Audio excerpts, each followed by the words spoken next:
did. I said it was going to happen last video. It happened. I got it for my birthday. The Flavors of the Multiverse. And what's cool about this one is the last one said the official cookbook. This one is N. So hold on, let me brighten you up some. Is that as bright as it's going? Just looks a little... Huh. Guess so. Oh, you know what? I'm holding the remote upside down and I flipped it around. It's a little... is it my screen? Just seems a little darker than it should. Oh yeah, it's my screen.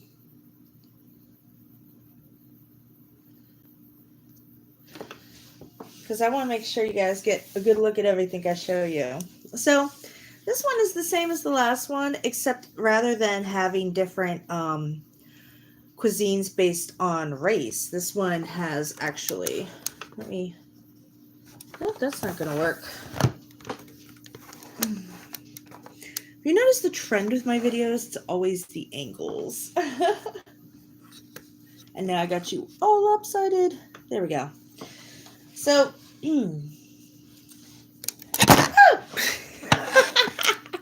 that did not work, did it? Oh my goodness. Okay, hold on.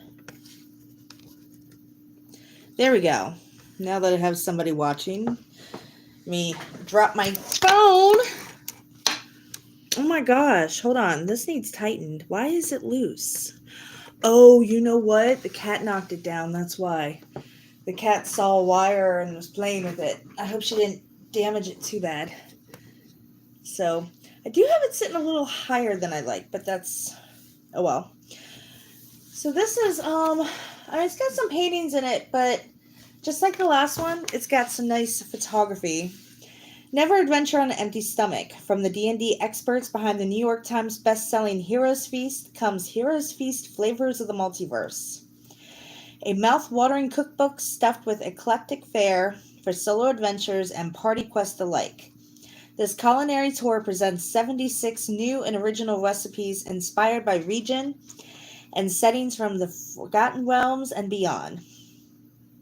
All dishes developed by a professional chef from one of the United States' top test kitchens are delicious, easy to prepare, and composed of ingredients readily found in our world. The immersive recipes in Heroes Feast Flavors of the Multiverse are perfect for sharing and entertaining. Enjoy dishes organized by location with options for every occasion, especially game nights, including the otherworldly appetizers such as Talith, Golden Stars, and Black Lotus Roots. Savory main courses such as Steak of the Deep, Taurus-style shrimp, and Elden Banquet. Alcoholic and non-alcoholic beverages such as Everquist, Purple Grape Mash No. 3, and Caith. And desserts such as Green Ice Ream, Sour Cream Walnut Cake, and Vada's Vanilla Buns. Adventure has never tasted so good. Because I know what's coming eventually is, well, it's not coming eventually, it's here.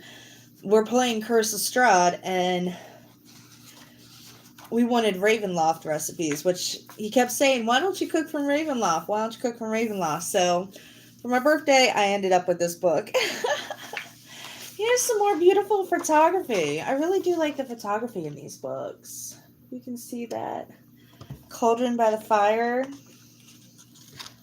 Some nice castlescape. Then the usual book. And this is a beautiful fireplace. Doesn't seem that functional since heat rises. I think you'd put the wood in the fire opposite. That looks delicious. You can see it. What else is in here? Now that's gorgeous. That looks like something you'd find in a D&D kitchen. And then we got this over here, which is some gorgeous trees. And then you get into painting. And what I've noticed about this book is it follows follows 4 characters on their quest as they go out and explore food. But I don't know if I'm going to be really getting into that without 3 buddies, and we'll read it for you guys. Here is that. That's like a nice little, it's a bridge. Introduction. Can you name a tabletop activity that is highly social, builds community, and has infinite possibilities? If you said dining with friends, you're right. If you said Dungeons and Dragons, you're also right. Today, some 50 million people have played the game. D&D inspired shows and movies top the charts. Licensed D&D products fill retail shelves. Ahem. The video games based on D&D concepts rule the screens. In short, D&D is everywhere, including the kitchen. Initially published in 1974, Dungeons & Dragons was the world's first role-playing game and would go on to revolutionize all aspects of the gaming industry and pop culture alongside it. It introduced an array of now perversive gaming concepts from leveling up to gamified role assumption, but it notably held on to some aspects of the wargaming past. Born out of the gaming culture that prized realistic simulation, the notion of needing food was inherent for the earliest versions of the game, usually represented in simple tracking of weekly rations. To have any hope of surviving a protracted excursion in the dungeon underworld, you needed to stay fed. Simply put, in D&D, you must eat to live, but adventurers also need a place to meet, carouse, and gather information. And what better venues to place in front of them than taverns, public houses, and other places of food and drink? As the game developed through different communities, food became a key part of the game's narrative experience. In many of the early modules, it was not uncommon for taverns to have a long list of food and drink from which adventurers could choose. For example, in the iconic Keep on the Borderlands, adventurers have the option of no less than 5 drinks and 8 dishes, from honeymead to bark tree to pudding and roast joint. By the time the Forgotten Realms campaign world was in full force, there were entire books devoted to rating and discussing inns and dining establishments. Thanks, Volo. More cosmopolitan venues in the multiverse boasted restaurants that might seem worthy of a Michelin star or 2. Why so many options for the element of realism that could possibly check the box? Perhaps it's because the early designers realized food could provide new adventures and narrative experience. Would a haughty aristocrat be content with iron rations? How well could a halfling hold her drink, and what does she do when she doesn't? This is to say, the unexpected, memorable, and hilarious moments of any given D&D session are as likely to come up over the in-game tankard of the Neverwinter Nectar as they are while battling feisty gaggle of kobolds. One of my favorite characters is a fairy, and there is a lot of jokes about her size, so I totally get that. I felt that. In this book, Heroes Feast, the official D&D cookbook, in the first book, we pose the question, how can food elevate and enhance the D&D experience? In Heroes Feast, Flavors of the Multiverse, we ask, how can cooking and dining play an essential part of the communal experience? The book that you are holding is a guide to both D&D food and culinary companion into your game nights. It includes more than 75 delicious recipes, which you can enjoy alongside your in-game character. We've created some food-loving characters of our own. Once nameless adventurers taken straight from the cover of the Heroes Feast. Oh, the first Heroes Feast. Oh, okay. You know what? I left that upstairs because now I want to go look at the cover. Oops. Whose Madcat Multiverse adventures provide the locational basis for the dishes herein. Our hope is that this book not only adds a visceral and delicious element to your games, but also becomes another avenue to connect with fellow gamers. So in the immortal words of the original Player's Handbook, enjoy and may the dice be good to you. So, that being said, oh wow, this is gorgeous. It looks like it came straight from the Raven Queen. That is gorgeous. If you can see it, it's a raven. So, about this book, Cooking Fantasies. Dungeons and Dragons is a game based on imagination. And so, in this cookbook, but of course, everything spawned from something else. And the worlds of D&D are no different. From the bustling portside cities to sprawling pastoral landscapes, the game is a full real-world influences. And this is also true of what adventurers may eat. Whether your character frequents the taverns of the Forgotten Realms, the castles of Greyhawk, the cats that hop in on you, the forests of Kern, and a good chance you'll see something familiar on the menu. That's because roast meats, hearty grains, and seasoned vegetables are as ambiguous to the D&D multiverse as they are in our world. The main difference comes with the specific ingredients that are used in the way they are prepared. Hi. Our challenge that arises when trying to bring any aspect of D&D to life feasibly.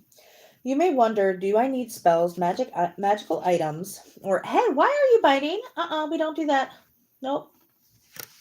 Hey, remove the camera. Ugh. I lost my space. Do I need spells, magical items, or mystical ingredients to make this stuff? Rest assured the answer is no. The Chief and Offer team have spent countless hours ensuring that each dish is true to its D&D world, but also possible to prepare with ingredients and techniques available in ours. We've even consulted the great archmage Mordenkainen, who has assured us that our substitutus and alternate techniques usually improve the dish. He's a Cromodon, I don't know, and that's high praise from the Lord Mage of Greyhawk. When the original recipe calls for Roth, you'll give a reasonable analog, such as prime beef. Owlbear milk can be a bit hard to find in these parts, but not buttermilk, which offers the similar tang and texture. While the herring from the rock, I swear, if you swipe me again, I'm cutting your nails tonight. Stop. North Atlantic smoke kipper is a suitable substitute. Ultimately, our approach is creating this collection of recipes has to collect and curate the most notable dishes in the D&D multiverse, adapt them for feasibility and flavor, and present them in the manner that even a first-level chef, what is your malfunction, might be able to prepare successfully. You just fell off the table. Might be able to prepare successfully. Accordingly, our master chef has not only conjured easy-to-follow recipes, but has some helpful cook's notes which will guide you through every aspect of your journey. Adventuring gear. Like a lich's lair, the road to culinary adventure has potential and for disaster and reward. Only a fair amount of skill, perseverance, caution, and luck do you have the chance of survival. But before you embark on this journey, you'll also need the right gear. While fighters wield their swords and shields, and mages have their staffs and spellbooks, those who practice the culinary arts also require proper implements to ensure a successful quest. Here are some of the tools that will help complete this adventure and perhaps even level up along the way. Baking sheets, bench scraper, blender, cheese grater, chef's knife, cocktail shaker and muddler, colander, Dutch oven and saute pan, food processor, garlic press, loaf pan, measuring cups and spoons, mixing bowls, muffin tin, non-stick and cast iron skillets, parchment paper, pastry press, pie plate, saucepans, spatulas, stand mixer or electric handheld mixer, standard cooking utensils such as cooking spoons, tongs, and whisks, strainer, vegetable peeler, and wire racks. So on to the next page. And oh, this is really pretty. another one of these beautiful photographs that they have. I love the photography in these books. Worlds of Flavor. Dungeons and Dragons comprises numerous campaign settings, and each traditionally based on a single planet or realm, rich in its own histories, mythologies, cultures, and, of course, culinary identities. Several locales from this vast multiverse are explored within this cookbook, forming the basis on which the recipes are organized, while each location is built for in-game action and intrigue. They also yield their own ingredients, traditions, and techniques that promise culinary adventure. These include The Forgotten Realms. The Forgotten Realms is an epic fantasy setting bursting with memorable characters, distinctive locales, and deeply layered mythology. Created by Ed Greenwood, the Earth-like planet called Toril is the home of the sprawling and diverse campaign world spread across several key continents. The most famous of which is Faerun, beneath which the Underdark lurks. Each offers vast and eclectic topographies, dense with medieval-style cities and ports. Faerun boasts the game's most storied regions, including the Sword Coast, Emid, the Dale Lands, the Icewind Dale, and they as well as the legendary cities of Baldur's Gate, Collinport, Neverwinter, Waterdeep, and the infamous Underdark metropolis of... I have no... You know what? I'm not even going to say these words until somebody is next to me and says them for me, because I do feel like an idiot, and I've only been playing for 2 years, and I am addicted. The cuisine of Toril is as varied as the settings themselves, from dishes inspired by medieval Europe to tastes derived from Asia as well as the Americans. Dragonlance. Developed by Tracy Hickman and Margaret Rice, Dragonlance depicts a dreamy high fantasy world of purple mountains, forested evergreen trails, crystal lakes, and dragons of every color. Despite its natural beauty, Dragonlance's planet of Corin is a world ravaged by war. Here magic is rare and humanoids constantly find themselves at the mercy of dragons and dragonkind. Some seek harmony with a cosmic balance, others crave control and domination.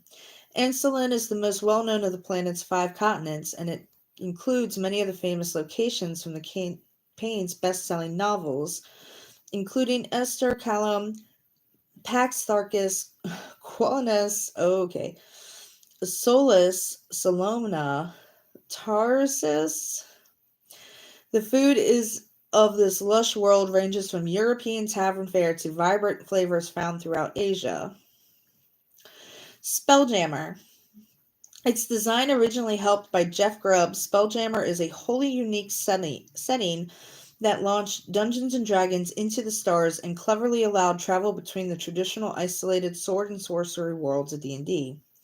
On-board magical flying ships called Spelljammers, players can traverse the astral plane, a vast, expansive, and interplanetary space to celestial destinations untold. Hold on for a sec.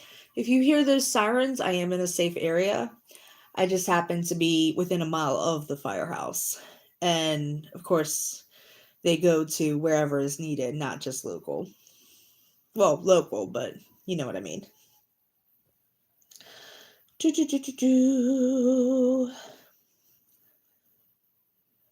has not only provided canonical means for the characters and the stories to migrate between planets, but it birthed the endless ocean of new adventures, adversaries, and locations to explore. And with it, endless swashbuckling hijinks. Storied locales such as the Rock of Brow, an intergalactic spaceport orbiting the planet Toril, conjure a healthy dose of space fantasy tropes with cosmic open sea vaster than any planetary ocean. An explosion of cultures and cuisines are inevitably an offer to enliven any campaign. Greyhawk, the homebrew campaign setting D&D co-creator Gary Gygax. Greyhawk is a grounded sword and sorcery style world reefed with forbidden magic and perilous dungeons. The campaign is set on a sprawling ocean-laden planet called Oath, with medieval sensibilities, and overt shades of Earth. Several continents cluster the surface of Earth, including Hypermonland, Hyperborea, and notably, oh my god, these words, which hosts an area called, in the eastern part, I gotta say this one, the Flanasis is home to Greyhawk's most documented regions and kingdoms, including Perrinland, the Shieldlands, Ernest, Lutz, Valuna, Callan, Sundi, and I don't know that one. Fabled cities and dungeons mark these from areas of the Free City of Greyhawk, the village of Hamlet, and the White Plume Mountains of Saltmarsh, Blackmar, and beyond. Greyhawk's cuisine calls its inspiration from feudal Europe, especially Britain, which often with a fantastical twist. So I did turn the page, and there's another beautiful photo right there. I love the emerald colors. I mean, they're really, really vivid. And what are that? I know you are not texting me in the middle of a live stream.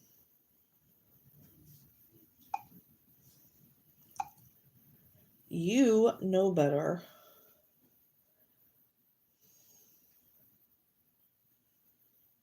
Huh. Must have been delayed. Eberron is a steampunk-styled world of... Nope, he did. Of swashbuckling adventure where incredible machines and potent magic improbably coexist. Invented by Keith Baker, the planet consists of several continents, the most famous of which... I can't say that. There are eclectic 5 nations of Andar, Bryland, and Marlin. Kurith and Thorin, oh my god, contended with the supremacy over the ruined kingdom of Galifar. From the shimmering towers of Sharn to the ruin-filled port city of Stormreach. This visionary, war-torn campaign boasts vibrant cuisine, uniquely representative of the 5 nations. Eberron's taste range from unprejudiced feudal fare to sophisticated European creations made with the delightful blend of magic and many geared machines. I cannot talk, hey! Planescape. Designed by David Zeb Cook, the campaign setting known as Planescape fittingly takes place in the Outlands, which of the cosmology of the Outer Planes is the center of the Great Wheel. According to Jeff Grubb's 1987 Manual of the Planes, a mysterious shaft known as the Spire rests on the center of the Outlands. 7 years later, the Planescape campaign set atop of the famed city of Segal, the City of Dwarves. As Segal is affectionately known by the multiplayer's travelers, serves as a conduit to the myriad worlds that comprise the D&D multiverse. Considered to be the center of the universe, Segal is a multicultural nexus, which unifies these seemingly infinite interdimensional magical portals and dimensions untold. These numerous planes are connected to Segal, such as the astral and prime material planes. Segal cannot be accessed by conventional travel and can only be entered via one of the many gateways that lead to different worlds and planes.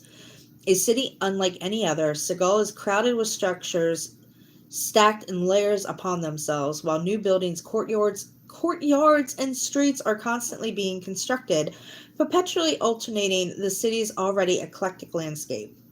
It should come as no surprise that the cultures and flavors on offer are constantly evolving, ensuring that no 2 visits or meals in Segal are ever the same.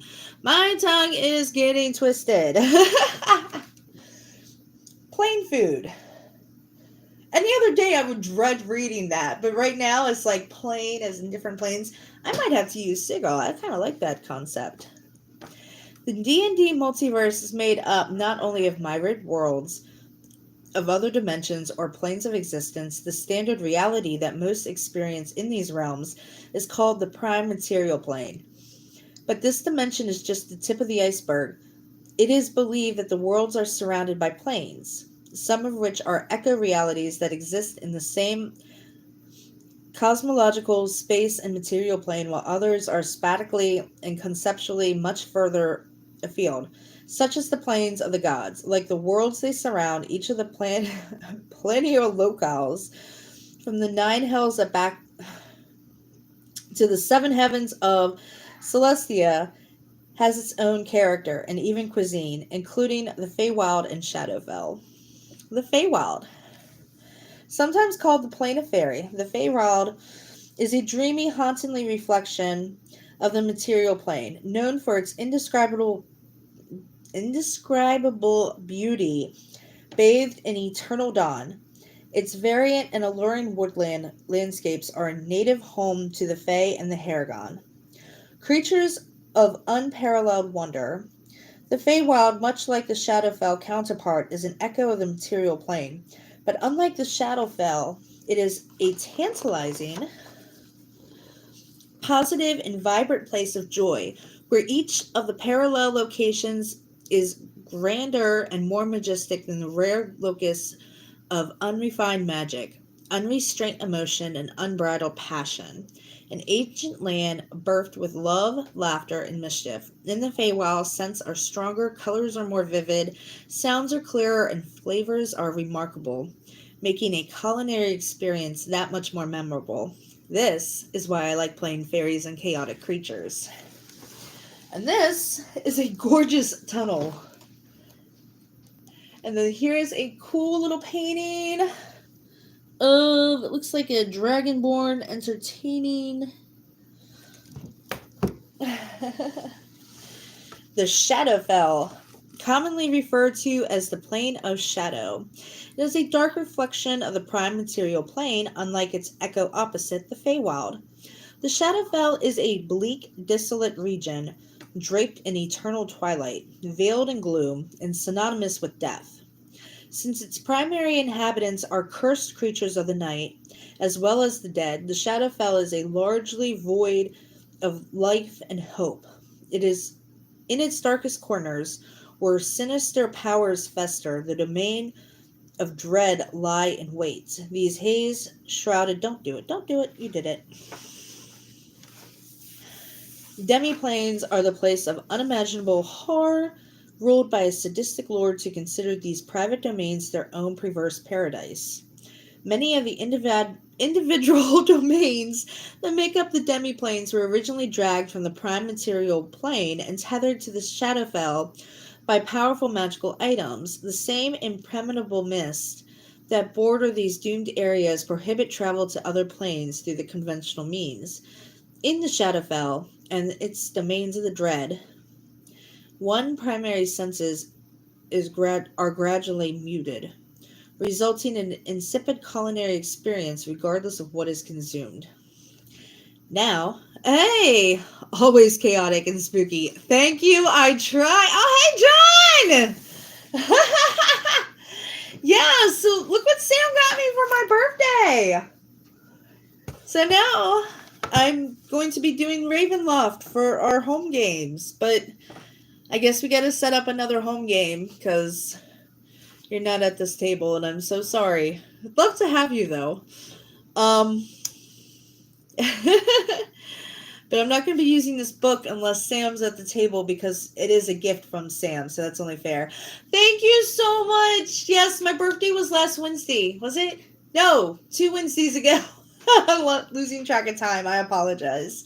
So, Ravenloft.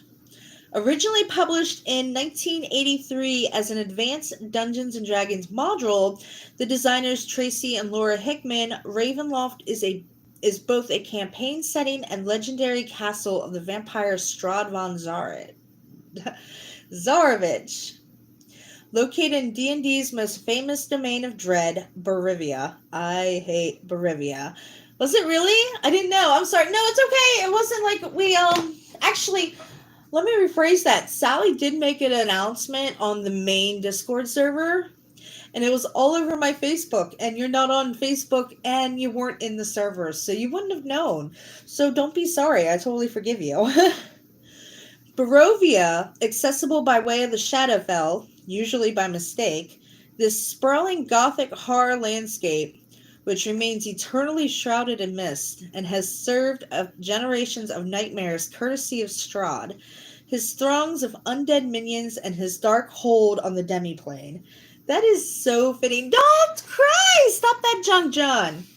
So next the book gets into, like, what I was talking about with, like, the 4 characters. And it's just, like, a lot of the dialogue is now following these 4 characters through different realms. So, that being said, I didn't cover the cuisines of this book, or not the the cuisines of this book. The different multiverse places that the heroes mentioned travel to. So first they go through the Yawning Portal, the Rock of Brow, Salomia, the Lost Realm Space, Ravenloft, Seagal, and Feywild. Well, it'd be kind of cool if they did Shadowfell after reading that description. Anyway, that has been about 30 minutes. I love you guys. Thank you so much for watching. Next week, I'm going to be, like I said, in the Ravenloft of this, doing halfling iron rations with cocoa broth from, I forget what kind of cuisine that is. But anyway, I love you guys. I appreciate you guys. Remember to like, share, subscribe, and comment. And if you really like what I'm doing, I am also EmberBurnsBlack on PayPal and Cashapp. So, if there's something you'd like me to do, I also have my email, EmberBurnsBlack on gmail.com. I guess I'll see you guys next week. Thank you so much for watching. Bye.